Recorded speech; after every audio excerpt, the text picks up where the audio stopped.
Remerciez soit le Seigneur. Témoin oculaire, témoin auriculaire de ce qui s'est passé autrefois. Nous n'avons pas suivi de fables habilement conçues, d'interprétations, ni de fables humaines, mais nous avons dans son accomplissement vu la sainte parole de Dieu et nous vous l'avons annoncé ensuite de tout cœur à vous les croyants. Acceptez, recevez cela et ne croyez que ce que l'Écriture dit et comme l'Écriture le dit. S'il vous plaît, nous lisons dans 2 Pierre, le premier chapitre, le verset 19. 2 Pierre chapitre 1, verset 19a. Et d'autant plus ferme est pour nous la parole prophétique que nous possédons. Et vous faites bien de prendre garde à celle-ci, comme à une lumière qui brille dans un lieu obscur. Amen. Rendons grâce au Seigneur. Nous disons aujourd'hui 100% la même chose. La parole prophétique nous est d'autant plus ferme. Loué soit le Seigneur de ce que la prédication des prophètes, puis la confirmation et la prédication des apôtres concordent à 100%. Et ça, c'est merveilleux de savoir qu'il n'y a pas une seule contradiction dans les saintes Écritures, mais que tout est vraiment ordonné divinement. Et nous pouvons le voir, le comprendre et en témoigner encore aujourd'hui, d'autant plus fermement. Nous avons aussi à notre époque les interprétations les plus diverses et les explications. Non, pour nous, et nous en témoignons sincèrement et honnêtement.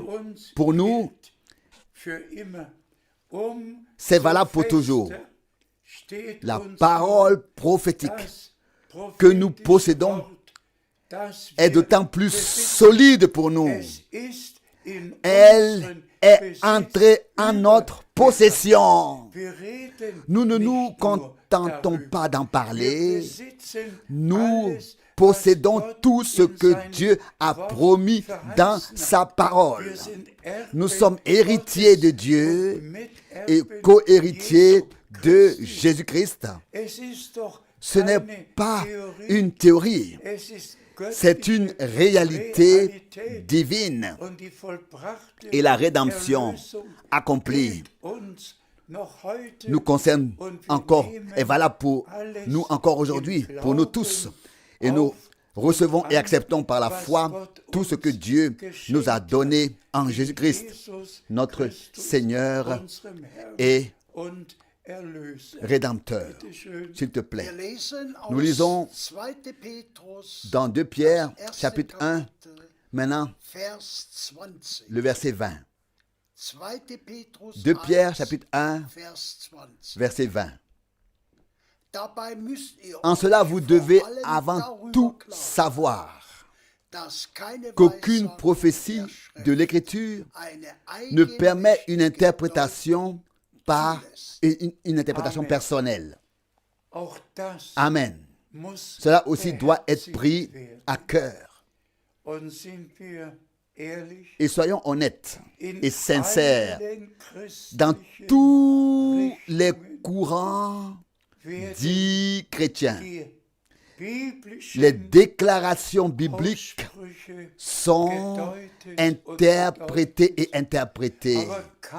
Mais aucune prophétie de l'Écriture ne permet une interprétation personnelle. Bien au contraire, comme nous l'avons souligné, les prophéties ont et trouvent leur accomplissement. Elles n'ont pas besoin d'être interprétées. Elles doivent être vues et reconnues dans leur accomplissement. Lorsque notre Seigneur a fait la promesse du précurseur de la première venue de Christ, une voix retentit dans les déserts: frayez le chemin à l'Éternel. Ou encore, j'enverrai mon messager devant moi pour qu'il prépare mon chemin. Cela n'avait pas besoin d'être interprété. Ésaïe avait prophétisé, Malachie avait prophétisé, et dans le Nouveau Testament, ces prophéties se sont réalisées, ont trouvé leur confirmation. Et c'est pourquoi nous devons souligner qu'à notre époque, également, aucune prophétie de l'Écriture ne permet une interprétation personnelle. Les vrais enfants de Dieu croiront toujours seulement la vraie parole de Dieu dans sa forme originale et participeront ainsi à l'accomplissement des promesses.